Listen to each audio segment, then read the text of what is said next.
A Supreme Court decision just dropped, 9-0, no disagreement, that completely changes how police can use force when they discover you're carrying a gun. If you own a firearm or carry concealed, this ruling could be the difference between justice and a cover-up. Subscribe right now because this affects every armed American, and the mainstream media is barely covering it. The ruling that changed everything. May 15th, 2025 marked a turning point for gun owners across America. The United States Supreme Court issued a unanimous decision in Barnes versus Felix. 9 justices, 0 disagreement, spanning the entire ideological spectrum. When conservative and liberal justices agree without a single dissent, you're witnessing something extraordinary. The last time the Supreme Court reached unanimous agreement on a Fourth Amendment use of force case was over a decade ago, and that decision reshaped police training nationwide. Here's the core issue. For years, 4 major federal appeals courts used a legal standard that essentially put blinders on judges reviewing police shootings. These courts, covering states like Texas, Louisiana, Mississippi, and others, applied what's called the moment of threat rule. Under this standard, if you were shot by police, courts could only examine the final split second before the trigger was pulled. Your legal carry permit? Irrelevant. The officer's contradictory commands can't be considered. Whether the officer created the dangerous situation himself? Not allowed in the analysis. According to FBI data, there are over 20 million concealed carry permit holders in the United States. Add constitutional carry states, and the number of Americans legally carrying firearms on any given day is staggering. Every single one of these individuals is one traffic stop away from having to navigate the most dangerous moment in civilian-police interaction. The case that exposed the problem. April 28, 2016. Ashian Barnes was driving on a Houston area highway when Constable Roberto Felix received an alert about unpaid toll violations linked to Barnes's license plate. A routine traffic stop followed. The kind that happens roughly 50,000 times per day across America, according to Department of Justice statistics. Felix approached the vehicle, requested license and insurance, standard procedure. Barnes explained he didn't have his physical license, and the car was a rental in his girlfriend's name. Here's where the encounter shifted. Felix told Barnes to pop the trunk from inside the vehicle. Barnes complied and turned the ignition back on, a detail that would become critical. Felix then opened the driver's door and drew his weapon. Barnes began driving away. In response, Felix made a split-second tactical decision. He jumped onto the doorsill of the moving vehicle. Picture this clearly, an officer voluntarily placing himself on the outside of a car that's starting to accelerate, hanging on while the vehicle is in motion. Felix shouted, "Don't move," twice. Then, with his head actually above the roofline where he couldn't see inside the vehicle, he fired 2 shots through the roof into the car. The entire sequence from the car moving to it, stopping, 5 seconds. The time from Felix jumping onto the moving vehicle to firing the first shot, 2 seconds. Barnes was struck and died from his injuries, though he managed to stop the car before losing consciousness. But here's the question that would reach the Supreme Court. When reviewing this shooting, should courts only examine those final 2 seconds when Felix was hanging on a moving car, or should they consider his decision to jump on that car in the first place? Why gun owners were especially vulnerable. The moment of threat rule created a unique danger for legal gun carriers that most people never recognized. Research from the Police Executive Research Forum shows that officers receive an average of just 8 hours of training on how to conduct traffic stops with armed citizens. Compare that to over 60 hours on firearms training itself. When an officer discovers you're carrying, even legally, the encounter fundamentally changes. Heart rates spike, adrenaline surges, and decisions get made in fractions of seconds. Consider the statistics. In 2023 alone, over 1,100 people were shot and killed by police in the United States, according to the Washington Post database. What the moment of threat rule meant was that in 4 federal circuits covering multiple states, if you were legally carrying and an officer's poor tactical decisions created a dangerous situation, courts couldn't even discuss those decisions. Your Second Amendment right to carry could literally be used against you. the presence of your legal firearm becoming justification for force, while the officer's actions leading up to that force were legally invisible. The Fifth Circuit's application of this rule was particularly troubling. In case after case, legally armed individuals were shot after officers gave contradictory commands, failed to use de-escalation tactics, or positioned themselves in ways that made force nearly inevitable. Yet courts applying the moment of threat rule couldn't question any of it. They'd ask one question only, at the final moment: was there a threat? If the answer was yes, even if the officer created that threat, the shooting was deemed reasonable. But the Supreme Court didn't just reject the old rule, they established something that completely flips the power dynamic. What standard did they create? The Supreme Court's game, changing standard. Justice Elena Kagan wrote the opinion, and she didn't mince words. The Fourth Amendment requires courts to assess the totality of the circumstances. Not a frozen moment, not a carefully selected 2-second window, but everything relevant that happened during the encounter. The court explicitly stated that judges cannot review use of force cases while wearing chronological blinders.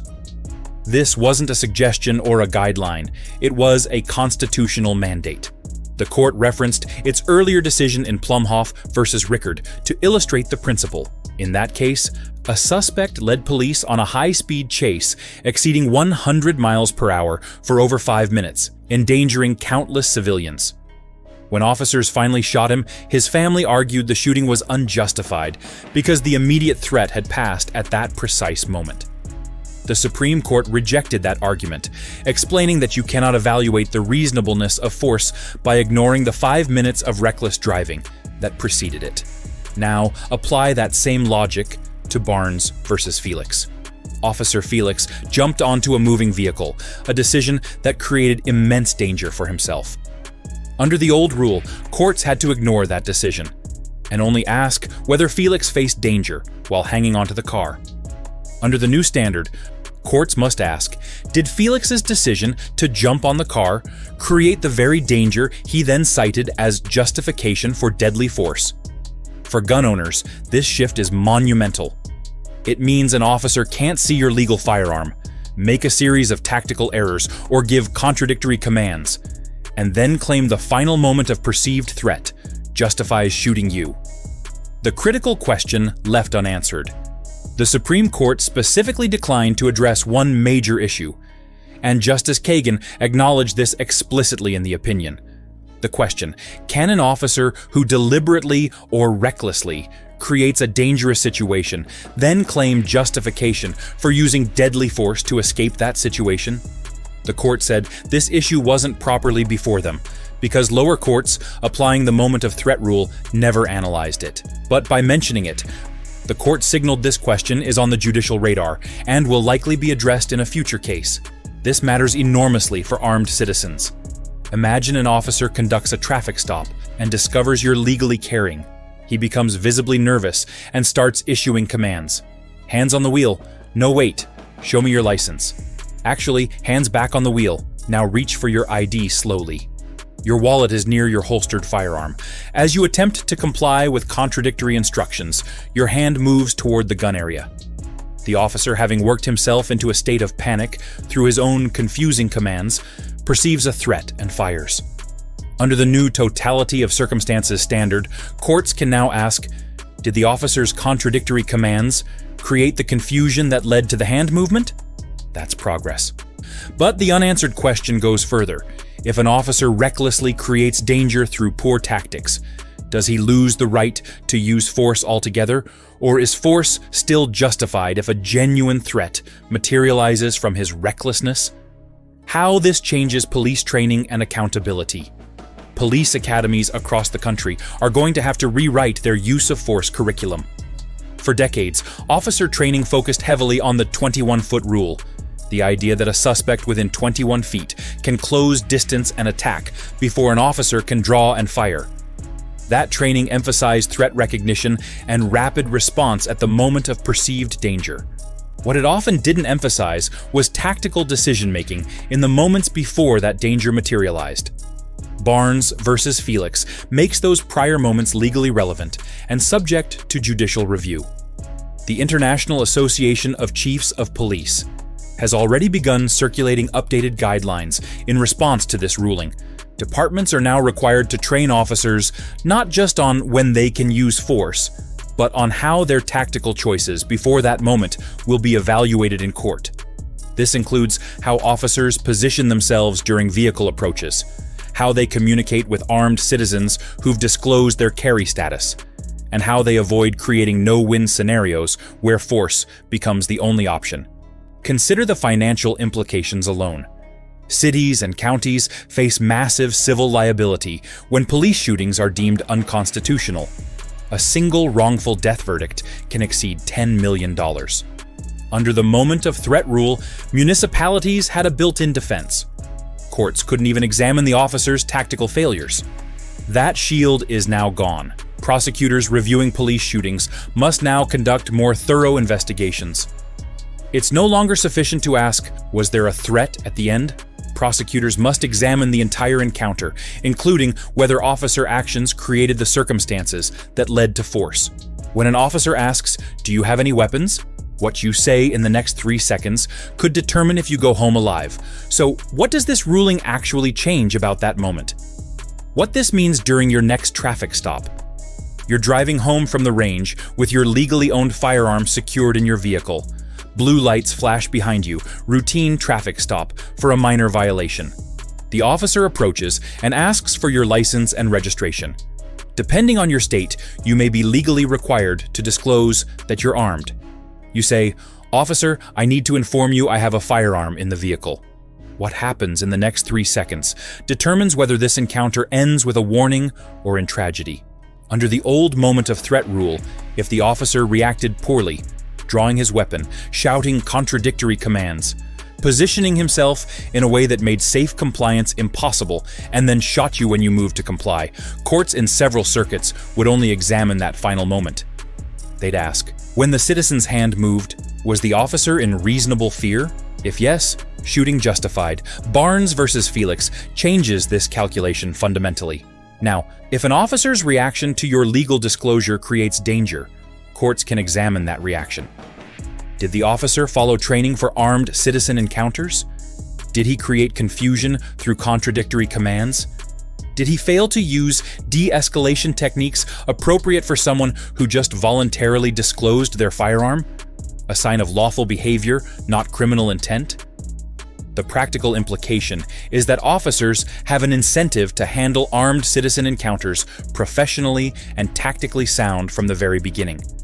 They can't create chaos for 2 minutes and then claim the final 2 seconds justify force. The totality test. What courts now review? When a court now evaluates whether police use of force against an armed citizen was constitutional, they must examine multiple factors across the entire timeline. First, the initial justification for the stop. Was it lawful or was it pretextual? Courts can now consider whether an officer used a minor violation as an excuse to investigate someone he suspected of carrying, creating an encounter that shouldn't have happened at all.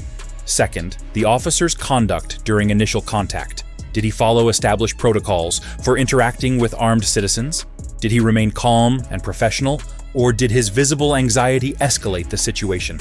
Third, the commands given. Were they clear, consistent, and possible to follow safely? Or were they contradictory and confusing, making compliance dangerous? Fourth, the officer's tactical positioning. Did he put himself in unnecessary danger, creating a situation where force became his only option? Fifth, the use of de-escalation techniques. Did the officer attempt to reduce tension, or did his actions heighten it? Sixth, the timing and proportionality of force. Was there an opportunity to resolve the situation without shooting, or did circumstances genuinely require immediate deadly force? Seventh, the suspect's behavior throughout. Was he compliant, resistant, or actively threatening? Courts must weigh the civilian's conduct against the officer's actions. If someone is trying to comply, but the officer's commands make compliance impossible, that matters. Eighth, the presence and legality of any weapons. A legally carried firearm, disclosed voluntarily, should be viewed differently than a concealed weapon discovered during a search. the limits, and what still puts you at risk. Barnes versus Felix is a major victory. But it's not a blank check, and understanding its limitations is crucial.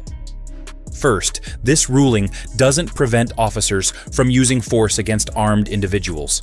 It only requires courts to evaluate that force based on the full context. If an officer handles an armed citizen encounter professionally and still faces a genuine threat requiring force, this ruling doesn't change that outcome. Reasonable force remains constitutionally permissible under the Fourth Amendment. Second, the ruling doesn't address qualified immunity, the legal doctrine that shields officers from civil liability unless they violated clearly established constitutional rights. While Barnes versus Felix clarifies that courts must use the totality of circumstances test, officers may still claim they're immune from lawsuits because the specific facts of a case don't match previous, clearly established violations. Third, the ruling doesn't eliminate the danger of split-second mistakes. Even with perfect tactics leading up to a shooting, if a situation deteriorates rapidly and an officer makes an honest but tragic error in judgment, this ruling doesn't automatically render that shooting unconstitutional. Courts still give officers some leeway for decisions made under extreme stress.